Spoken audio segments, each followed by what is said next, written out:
Hello and welcome to the latest episode of the Green Voice podcast, here on location at the Sisters of St. Joseph of Baden here in Beaver County. I'm your host, Grant Ervin with S&B USA, and today we're going to dive into a conversation about electric vehicles.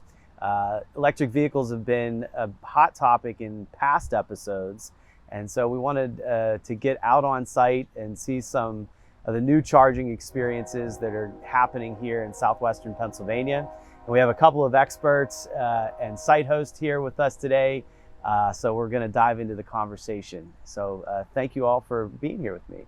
We got Connor Hayes from S&B USA and S&B E-Mobility, Hannah Moyer from Duquesne Light Company, and Sister Kari Pohl here from the Sisters of St. Joseph of Baden. So thanks for being here. Excited to be with you guys. Maybe first off, I'm going to start with you, Sister. If you can, tell us a little bit about kind of yourself and your role here, but also a little bit about kind of the campus and where we're at. Thank you. So I was born and raised in rural Michigan, and I studied nursing in college. I went to the University of Detroit Mercy and have mostly done community health nursing during my nursing career. About 3 years after college, I had been thinking about entering this community. I knew sisters from this community who were in Detroit. Mm-hmm. And so I came here, and 23 years ago today, I entered the community. I know. Oh, congratulations. Yeah, coincidence. And so I did community health nursing in Pittsburgh for a while, and then I was in Nicaragua for 6 years. Okay. And while I was there, I was serving on the Justice, Peace, and Integrity of Creation Commission of the National Conference of Religious. Wow. Yeah, it's a mouthful. There's an acronym in there somewhere, probably. There is. So to peek. Okay. Yes. And so our main focus on that commission, we did educational programming around the environment, around migration, and around human trafficking, because they're all interconnected. Okay. The climate change, the environmental devastation is pushing migration, and Sure. then when folks are migrating, oftentimes too often, they'll fall into a human trafficking situation. And so we did educational programming around that. And then when I moved back to the U.S., I was asked by the Congregation to be our Justice and Peace Coordinator. Okay. So that's my current role. The Sisters of St. Joseph were founded in 1650 in France. 1650? 1650 in Okay. France, yeah. And then came to the United States in 1837 to St. Louis, Missouri, and then Philadelphia, Flushing. We actually started in Ebensburg, Pennsylvania in 1869. Okay. And moved here in 1901. Interesting. Yeah. And from the beginning, our main ministries have been around education, healthcare, social work, and pastoral ministry. Okay. And that continues today. Excellent. So, yeah. And so what happens here on this campus here? That's a great question. So there are multiple organizations on the campus now. We're in the middle, and then Baden Academy Charter School is way at the end here. Okay. And then this is Concordia at Villa St. Joseph. This is a skilled nursing facility, and then behind them is a personal care home, and that's run by Concordia. Okay, that's terrific. Mm-hmm. Well, it's great to be here. Thank you. Hannah, tell us a little bit about yourself and maybe a little bit about your team at Duquesne Light. Yeah, thanks for having me. I am a project developer at Duquesne Light Company, the electric utility that serves the general Pittsburgh region, Allegheny County, Beaver County, and I'm on our transportation electrification team. It's a group of 6 of us, and we are really focused on helping customers experience the benefits of e-mobility, whether that is from a public transit lens, from scooters, bikes, Wow. To personal vehicles. Things of that nature. So our team is here to, help customers where they're at in their EV journey. And we worked with the sisters to do a project on their property, which I know we'll talk about here. And I think their project really complements Duquesne Light's vision to be larger than light and deliver a clean energy future for all. So Terrific. Awesome. Thanks for being here. Connor, tell us a little bit about yourself and a little bit about S&B E-Mobility. Yeah, so my name is Connor Hayes. I've been in the e-mobility space now for the last couple of years, originally working with the city of Pittsburgh, helping them with their electrification plan for public charging infrastructure. And then about this time, about May of it was about May of 2022, joined up with S&B USA as they were starting up their new e-mobility division. And the e-mobility division is focused mostly on building out large-scale charging infrastructure. We're a large-scale, heavy civil developer and project developer. We do a lot of P3, public-private partnership type projects. So most recent one that's going to impact people here in Pennsylvania is the PA Major Bridges Project. We're going to be rebuilding 6 bridges across the interstates here in Pennsylvania through a P3 structure with PennDOT, PennDOT. So our e-mobility division is looking to leverage our skills in the P3 and project development space, and also our utility construction projects that we do with Duquesne Light. We've been doing that for about the last 75 years through the Joseph B. Fay Company, which is our civil contractor that we have here, and build that into a division that can help groups that are looking to electrify a fleet, or somebody that's looking to do a large complex electrification project, be that integrator that can pull together the technology, pull together the financing, and also pull together the connections with all of the moving parts, the utilities, the contractors, the electricians, and bring it all together in one package. Terrific. You know, we're here on site in this great day here. One of the things I'd be remiss if I didn't ask, since we're on the Green Voice and you guys are giving voice to green activities, what was your journey into sustainability? So, you know, electric vehicles are obviously kind of a big movement right now, but, you know, preceding that, was there an impetus for each of you to kind of pursue some sort of a green job or, you know, activities in the sustainability space? Was there a moment that you're like, hey, this is how I want to kind of drive my career? I don't know, Sister, maybe if you would start us off. I'm trying to think if there was a moment. Or a collection of experiences. Yeah, I think it may have drawn more from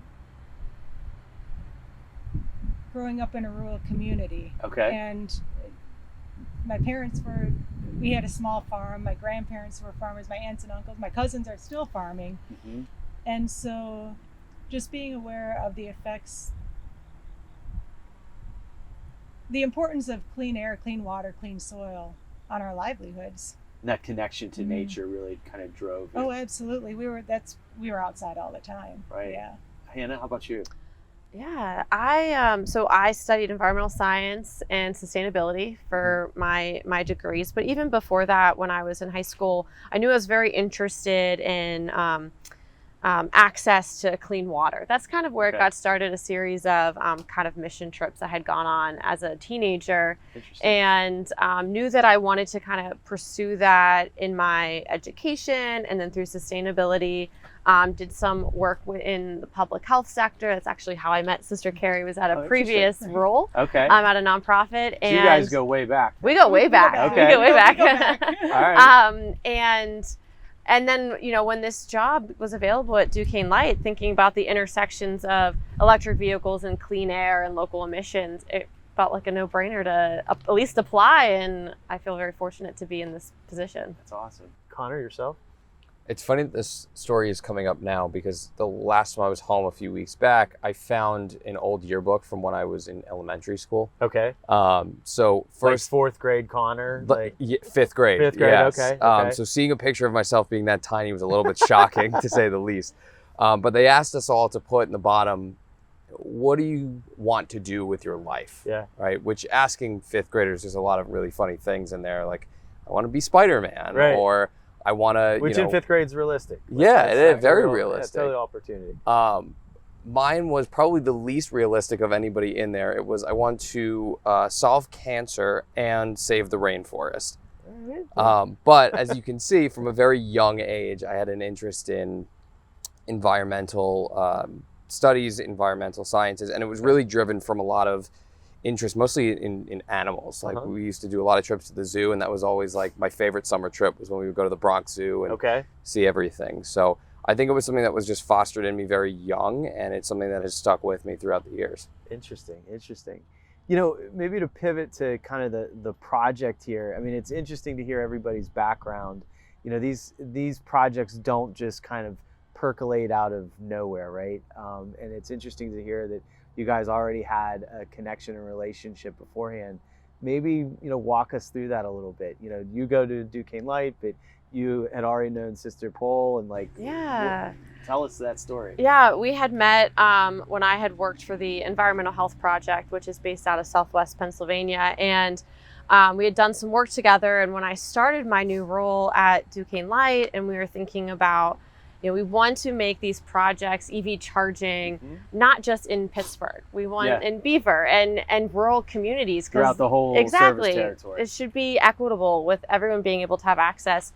And I'm like, who do I know in Beaver? And I thought of the sisters. I thought of Sister Kari. And I thought back to, just remembering my conversations with Sister Kari about their missions and sustainability. Right. And I knew that this would be something that would at least pique their interest. And it did. And we actually did a lot more than just the charging stations. We did a whole fleet assessment. Okay. And the sisters have a ton of vehicles. And Duquesne Light offers an advisory service for fleets. And so the sisters went through the process and got a roadmap to how they personally could modify their fleet to incorporate more EVs. And then when the time came to do charging stations, it was a great natural kind of transition. But I don't know if you have anything to add. Yeah, what's your side? Well, I got an email Hannah from calls Hannah. you, I got sends an an email email. from her out of nowhere. It's like, hey, I'm working for Duquesne Light now, and we're doing these EV charging stations. I said, well, funny you should mention that. We just purchased our first EV a couple months ago. Okay. And we're looking at trying to transition our fleet. And so the fleet assessment was very helpful. And at the time, I think the only charging in Beaver County, there's a charging station at the Beaver County Courthouse, and there's one at Raccoon Creek State Park. And I think there might be a couple at car dealerships like up toward Beaver Falls and Chippewa. There really weren't any public charging stations in this area of Beaver County. And so we were thinking about putting in charging stations more for our fleet. We weren't really thinking about the public aspect. But when Duquesne Light approached us about maybe putting in public charging, well, that made all the sense in the world, because then it became bigger than us. Take a step back though. So you this was pretty surprised to learn this. Like, you have a big fleet. Tell us about your fleet and like how, why, what are you doing with some of the vehicles? What are some of the use cases that you have? It's mostly for getting back and forth to ministry, or we have a handful of cars that we use for short trips. Okay. And so maybe like just from here up the road to Northern Lights and back. And so it was helpful to get the fleet assessment, because some of the cars get a lot of use and go on long trips, and some of them are just short trips. Zipping around town. Yeah. And so it was helpful. And then we usually buy our vehicles used. We usually don't buy new vehicles. And so our vehicles have mileage on them. And so getting some kind of roadmap on which vehicles make sense to transition when was very helpful. Interesting. And then if you could touch upon too the importance of mission. So you guys were thinking about this before Hannah sent you the email. Talk about the mission component of this.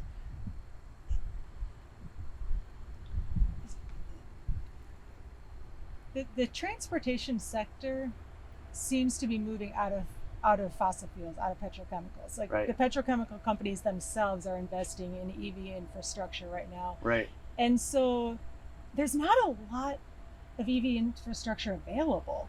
And so like for folks who live in apartments, for folks who live in places where they can't charge at home, because most EV users are charging at home right now. But for people who can't do that, it's imperative that we have a public infrastructure in place.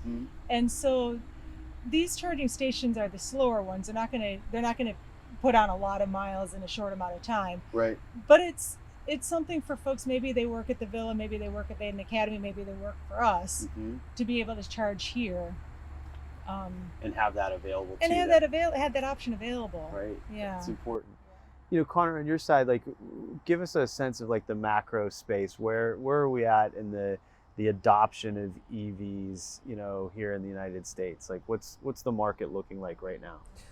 Yeah, so the market is transitioning really very quickly. from 2019, when we were at right about 1% of new cars being electric. Last year was up to 5.6% of all new car sales were electric. In just 4 years. In just 4 years. And out in California, they're up to 25% of new car sales being fully electric. An interesting fact here in Pennsylvania, all of the Stellantis companies, so that's Dodge, Jeep, Chrysler, Fiat, they are no longer sending only gasoline-powered vehicles to the state of Pennsylvania. They're only selling hybrids and full electric vehicles here in the state. Wow. So the transition is going to come very quickly for a multitude of reasons, but one of the driving factors is going to be what's just available for you to purchase. And so those choices, like, did you run into some of those challenges in terms of acquiring a vehicle? Or what was your first e-vehicle that you guys bought? The first one is a Nissan Leaf. Okay. And we've been on a waiting list for a Chevy Bolt for, I think, over a year now. Okay. And so, yeah, there's Those are definitely some of the challenges. supply challenges. Yeah, I'll stop. Okay, interesting. Hannah, so you make that call. She replies back to you. She's like, Hannah. I come down. We have some iced tea Okay. out on the patio. What's the first step in that process? Now that you engage the client, what's some of that first explorations that you guys are doing? Yeah. So after a first kind of initial discovery call, just learning about what the customer is thinking about at their location. We have them submit an application, just kind of let's get all that documented, your goals, what you're thinking, asking a little bit about the power availability on your property, where are you getting power from now? And then we hold a site visit. So we bring our engineers out and, when we were here, we didn't just decide on this spot. We walked to the back, we looked at the front, we were looking at the different locations where we could bring power to.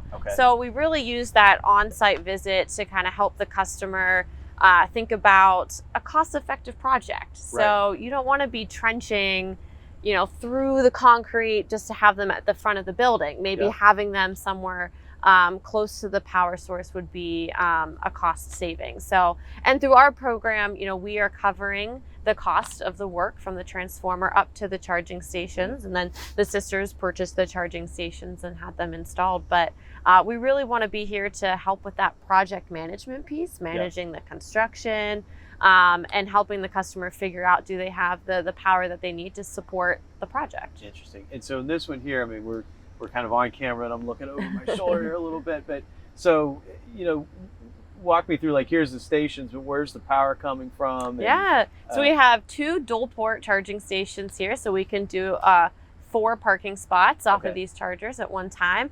And the power actually runs that way towards the road. There's a transformer across State Street there that's feeding the... So you were able to locate the transformer, kind of run the line here, and then all of a sudden you sprinkle some pixie dust and these chargers pop up and they're available for you. Now, sister, when you guys were looking at this, was the site selection important for you in terms of having both like a public use and a fleet use for you? Or... It was. We didn't know where the best place to put them would have been. We were thinking in the back of the building, but when they suggested in the front, well, that made more sense. But we didn't know it was possible because we thought we had to run it from the building. We didn't realize the electric would be running directly off the road. Right. So those like kind of things that are important from the utility perspective, it was good to have that hand to hold you along the way. Oh yeah. That's awesome. Connor, what in terms of some of these types of challenges, what are some of the things that you're seeing with regards to building out those solutions, particularly for fleets? I mean, that's something that you're seeing a lot of in terms of these questions starting to percolate up. What are some of the diagnostic tools or things that you're utilizing in kind of your day-to-day activities? Yeah, so one of the biggest issues that we're facing in these types of electrification projects is that upfront capital cost, which I imagine you guys are both very well aware that, there is definitely a cost, right? You're putting in effectively a gas station at your facility so that you could be able to fuel your cars. And this is something that we haven't done before as industry, as individuals doing it in our homes. But there's a massive benefit to being able to control your own destiny when it comes to powering your vehicles. You have some control over what the cost of your energy is. Right. You're not paying a mediary or a secondhand person.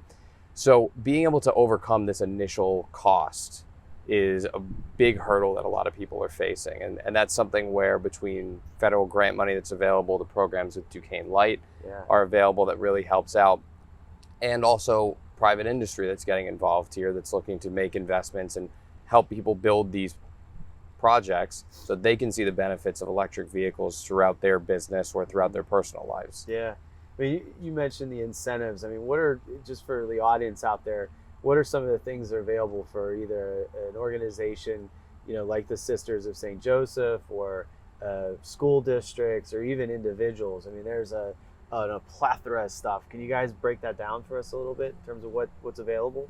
We could probably sit here all day and have a podcast just going over each one of the programs, but we'll go over We only a have couple Gary for a couple minutes, so like we'll go over a couple of the big Yeah. ones. So through the IIJA, which is the Infrastructure Investment and Jobs Act. correct, or Build Back Better, as a Yeah. lot of people know it.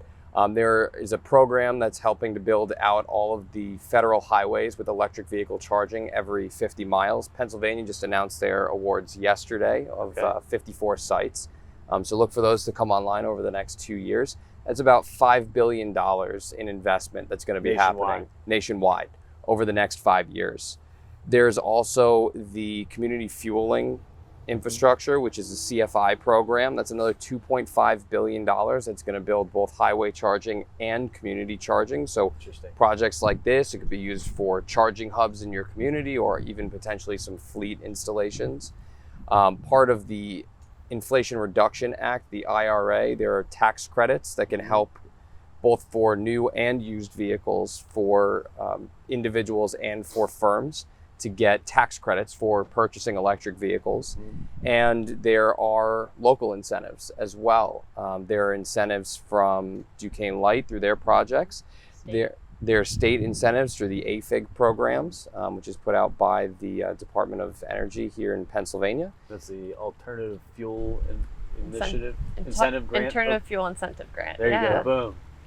And there's also a couple of really targeted programs. There is a program with the EPA, which is a $2.5 billion program to help with the electrification of school buses. And school buses have a really large impact in the learning quality of students. Between the diesel particulate, the noise, the vibration, it's not putting the kids in a situation where they can succeed in the classroom. It's actually actively impacting their learning. So getting these vehicles, which are prime to switch to electrification, all of the technology is there to electrify these vehicles that go 60 miles to 80 miles, come back home and sit for 3 hours.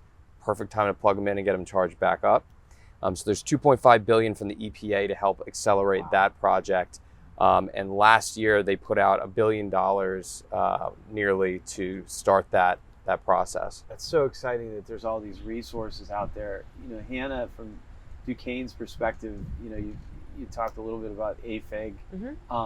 You guys are also offering incentives and some direct programs for consumers. Could you share some of those examples? So our program, like the one done here, is covering that construction side of things. We design, construct, and cover the cost of the electrical make-ready, and that's targeted at public, workplace, multifamily, and fleet customers.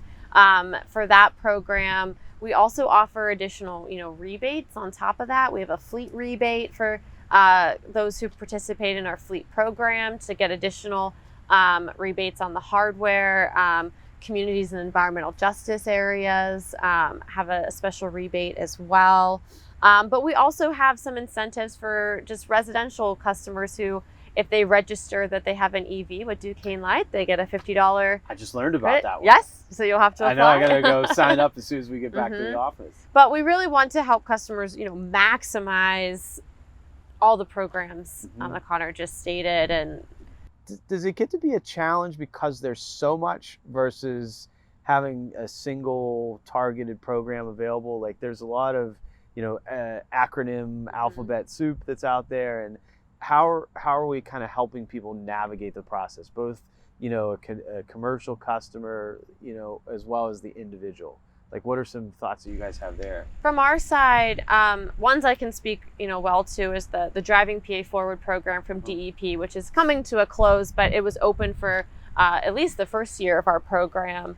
I believe you all had applied for that one as well. And then the AFIG, so familiarizing ourselves with with especially those programs. I think at the state level, we can help customers digest that information.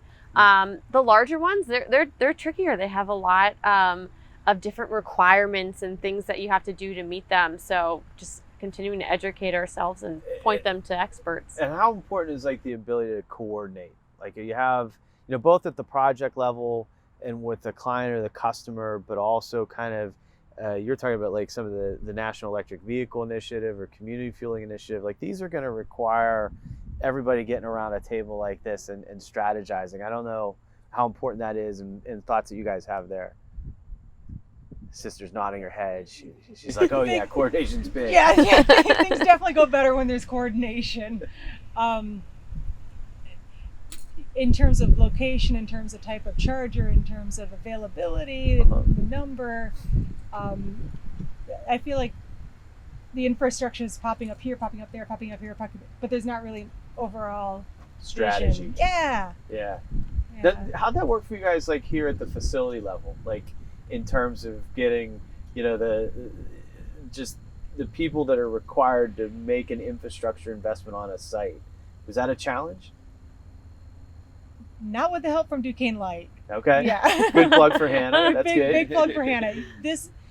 We probably would have eventually gotten to this point. Yeah. We would not have gotten to this point within the time that we did without the help of Duquesne Light and the program, the Driving PA Forward program. Because like I said, we were looking at EV charging stations, debating plus and minus. Is it going to be private? Is it going to be public? Is it right? Where is it going to be?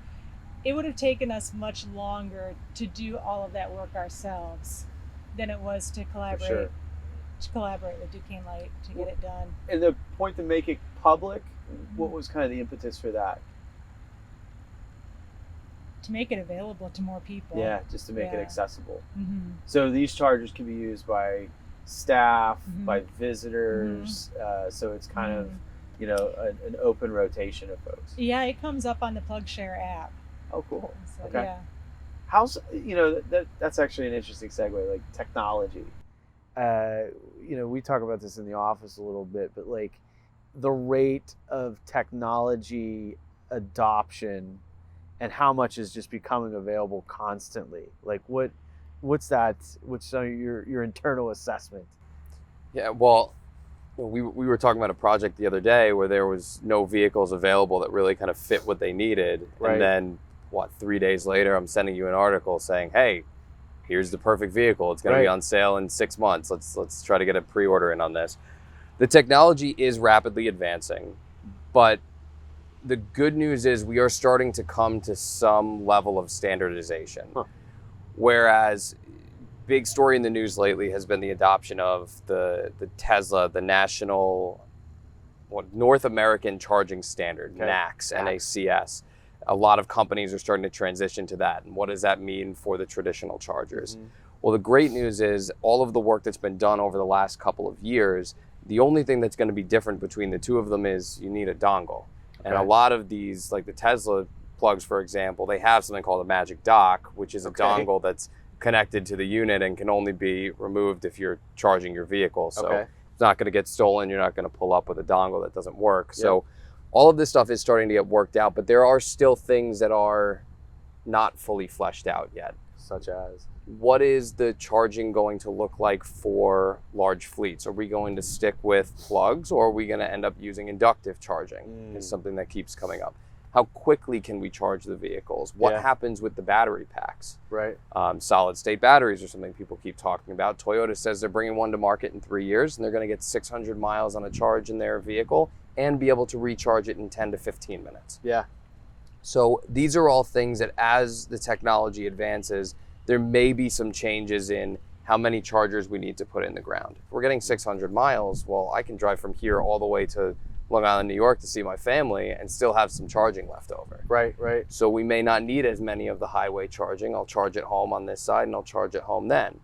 But these are what we're doing now, the investments we're making now, they're not going to be wasted because it's still small scale in the grand scheme of things. Okay. And we've done enough of the work in standardization that anything that we do now, we can make some small modifications to them and still be able to maintain and utilize this technology going forward. Interesting. Hannah, what have you seen with technology? Like, I mean, you guys have, you're interfacing both with the grid and, any types of location or challenges you have with the grid, but also now with the customer. I mean, are there things that you see that you're like, oh, that's pretty slick, or, is that standardization happening in a way that's allowing you to adopt these technologies in a responsible way?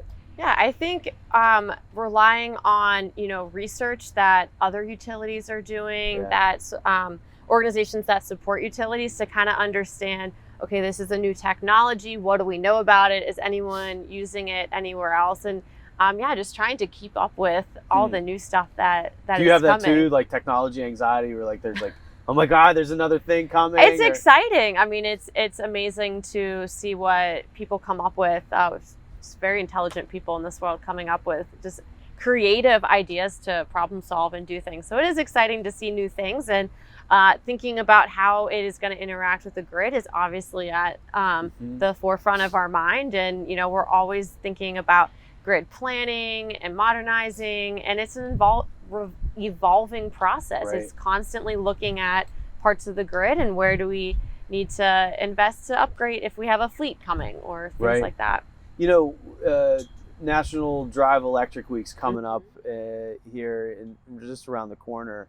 What are some things that each of you, and Hannah, we'll start with you, but like, how do we continue to spur adoption? Like, you gave some numbers, Connor, about how we've gone from 1% to 5%, and that those numbers keep changing. But National Drive Electric Week is always a good opportunity to get butts in seats. To use a Rick Price phrase from Pittsburgh Region Clean Cities. I try to quote Rick as often as possible. But how do you get more butts in seats in terms of adopting the electric vehicle technology? I mean, what are some of your thoughts? Yeah, I mean, one thing that we do is, every year we're surveying customers. Do you have an EV? Are you thinking about an EV? And what are the barriers that you see? And a lot of the times, it is that perceived idea of, there's not enough public charging, or it's, range and range anxiety are also ones that we hear back. It's not always like, oh, EVs are more money. It is really that kind of access. And, we have over 600 public chargers in this general region, the Pittsburgh region. That's a huge jump. It's a big number. And we're anticipating about 50,000 EVs in this region by 2030. Wow. Yeah. So and 2030 is not that far away. It's not that far away. So thinking about, how we can enable the grid to support that growth and add, and, our program is adding chargers to, help meet that growing demand, but we're going to have to increase the number of specifically level 2 chargers, but also adding those DC fasts in the mix to support visitor, the travelers, but also, as Sister Kari said, people who are at an apartment or don't have off-street parking. Sister, what's some of your thoughts on that? A robust, standardized infrastructure would be really helpful. Yeah. I did a road trip last year. I took the EV from here to a car show in mid-Michigan. Okay. And this is the Leaf? This is the Leaf. Okay. Yeah. And so plugged your app to see where are the Chatamo chargers, because I needed the fast chargers. Yep. And every time we got to a different charger, it was a different brand. I needed a different app. So one's a charge point, different brand, different app. Next one's Electrify America, different brand, different app. Next one is something else, different EV Go, different brand, different app. And so a standardized, robust public infrastructure would go a long way, because I think there would be more buy-in if people knew that they could drive the long distances and not take 14 hours to do a 6-hour trip or whatever, because that trip we pretty much drove from charging station to charging station in order to get to your destination. Right. That actually, I'm thinking of Gary here, our producer, and asking this question, like the 101 on this, level 1, level 2, level 3, or DC fast charger, each of those provides kind of a different type of experience, right? And so like maybe walk me through that. What's a level 1 for? What's a level 2? What's a DC fast? So level 1 chargers aren't really used a whole lot anymore. That would be plugging into your traditional 12 volt in your house. Right. You get So that's maybe, home charging. Well, in some cases, yes. Some Okay. people are using it for home charging, but over the course of an hour, you'll maybe get like 5 to 7 miles of recharge going through a level 1 Per hour. per hour. Okay. Yes. Which is enough if you're only driving 25, 30 miles a day. It's a really good point. Absolutely. Yeah. But there are some people who are doing more than that, right? Maybe they're driving all the way from here down to the city every day. They're doing about 30, 40 miles, and they can't even get a full recharge at night. Okay. So a lot of those people have started doing an installation of a level 2 charger. Okay. And the level 2 is still an AC charger, but you need to get a plug, a 240 volt plug, like what you would use for your washer or dryer in your home, installed somewhere in your garage, out in your parking lot, or wherever you're parking the vehicle. So that's kind of like a standard appliance.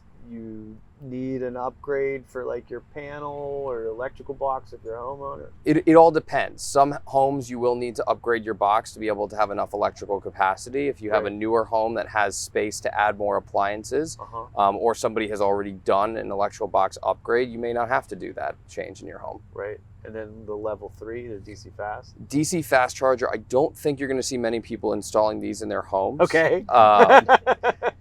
Because each one of them needs its own transformer. Okay. And you're putting out That levels. would freak Hannah and her team out. That would. You're putting enough electricity in 1 hour out of one of these boxes as what your home would do in about a week. Okay. So I don't think too many people are going to be doing that investment, but you never know. There might be somebody that says, I want to be able to charge my Hummer EV. There's going to be somebody 2 hours. that's going to buy a DC fast charger for their house. For their house, I absolutely. can see that happening. And Hannah's going to get a phone call and be like, how do I install this thing? Well, did Connor Hayes tell you to do this? well, and we had those conversations here. We talked about the pros and cons of DC fast versus level 2 for this project, and this is a level 2. Okay. And So you evaluated this for DC fast charging also. well, I mean, the sisters had, you brought it up. Questions. Because it's faster, right? So it seems like faster is always better, and I think, you have to look at the area. Do you want people coming in and out of this parking lot constantly? Or do you want to encourage people to maybe stay and walk around? So level 2 can be really great if you are in a location where someone has things to do, shopping areas, the workplace, restaurants, Yeah. because people they have 2 hours and they're going to get that, that kind of top off back onto their vehicle. Right. And if you're, driving to the beach and you don't want to be sitting somewhere at a rest stop for that long, DC fast is a good option choice. to think of. So if you're an on-the-road traveler, you're looking for the DC fast chargers. If you're at home, it's a level 1, level 2 type of charging experience. Sister, you hit a good point there too. It's like most people's trips aren't that long. Right. I mean, like when you guys are using your Leaf, what's your average type of trip distance? 20 miles maybe. Round trip 25. Yeah. Mhm. To Pittsburgh and back. to Pittsburgh and Yeah. back. So about 50 miles. And then you're plugging it in and you're good to go for the next trip. Right. Interesting. Couple questions to wrap up for everyone here. First, I'd love to hear each of you, given some of the stuff that we talked about, what do you see as still being some of the challenges in the marketplace or in the charging experience? What are some things that we need to improve upon in the next 6, 9, 12 months in terms of electric vehicles? I think knowledge is really still the biggest challenge, Yeah. which is a little crazy with how much information is out there and how much education the industry has been doing over the last 10 years, really since Tesla came into the market full strong. Mm-hmm. But you'll have people that will say, oh, I would never be able to switch to electric because I need to do X, Y, and Z. But when you start sitting down with them and saying, okay, so you need this type of a vehicle, you need to go this distance, you're going to do one road trip a year and it's going to add X amount of time. Oh, and by the way, there are these incentives now that are available. So right now, the difference between a gas vehicle and an electric vehicle on average is about $5,000. There's a $7,500 tax credit. Take care of that right away. So now it's already cheaper and your gas is going to be cheaper. And Hannah's giving you $50 if you sign up with Duquesne Light. Yep, and your maintenance is going to be lower. You're never doing an oil change. You're never doing a major services the same way that you are on a gasoline or a diesel vehicle. So getting people educated on what are the capabilities of electric cars now, and not the sensationalism that they're hearing or the stories they were hearing that were true 5-6 years ago that have now been solved by the modern technology. Yeah. That's really going to be still the key differentiator. And like to your point, right, butts in seats is one of the best ways to do this. And I think one of the ways that we've seen people really get hooked on to electric vehicles are when the fleet that they work for starts electrifying. We were speaking with a bus driver at an event a few months back who was never considered driving an electric vehicle. They had an electric bus come into their school district, and she volunteered to be one of the first bus drivers for the electric bus. And now she says she never wants to go back to driving that stinky, outdated diesel bus ever again. And she has ordered an electric vehicle for herself to drive at home.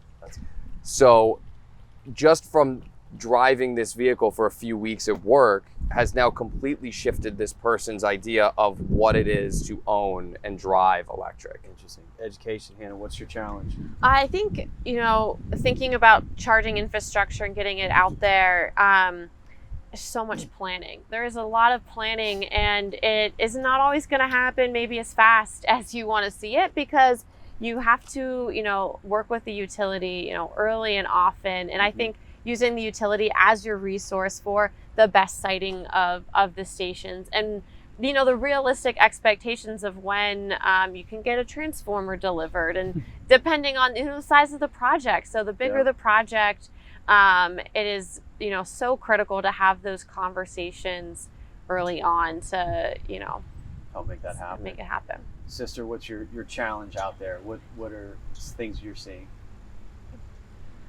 Probably the infrastructure and myths, which goes back to the education piece. I've never talked with an EV owner who regrets their purchase. Interesting. Now, from a social justice perspective, I do have concerns around the mining, the extraction of materials that goes into building the batteries, and people have, voiced those concerns to me. I'm concerned about that. It's a trade-off, right? No tailpipe emissions means you're greatly reducing the air pollution in urban communities. Climate change. There's a lot of benefits. Yeah, there's a lot of benefits, and we're moving in that direction. I don't see us not going in that. I don't see anything coming down the pike that's going to stop that movement. Interesting. The question is, how fast is it going to happen? Well, let me lead on you then, and we'll finish up with Connor here. What's your opportunity then in the market? What are some things let me ask you this. What's your next electric vehicle purchase here? We're hoping for the Chevy Bolt. I'm still waiting. That's awesome. That's next. Hannah, what's an opportunity that you see up ahead? Yeah, for Duquesne Light's own fleet, we'd like to have about 30% of our fleet electric by 2030. And so we have 12 F-150 Lightnings, and looking to keep adding where it makes sense to our own fleet. Super exciting. Connor, get the last word. We're also looking to do the same thing at S&B in our construction space.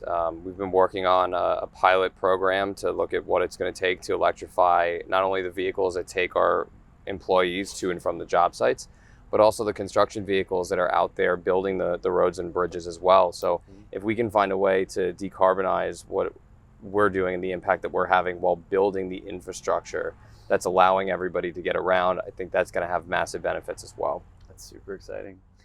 Connor Hayes, Hannah Moyer, Sister Kari Pohl, thank you so much for being here with us today on the Green Voice podcast. Super enlightening to learn about the great work that you're all doing with electric vehicles, and we hope to have you back soon and see the progress that everyone's made. Excellent. Thank you so much for listening in to the Green Voice podcast. I want to thank the team here at Pittsburgh Earth Day and our team of production folks that allow this to be possible for you to listen in and learn what's exciting and happening here in southwestern Pennsylvania in sustainability. I'm your host, Grant Ervin. Thank you so much, and we'll talk to you soon.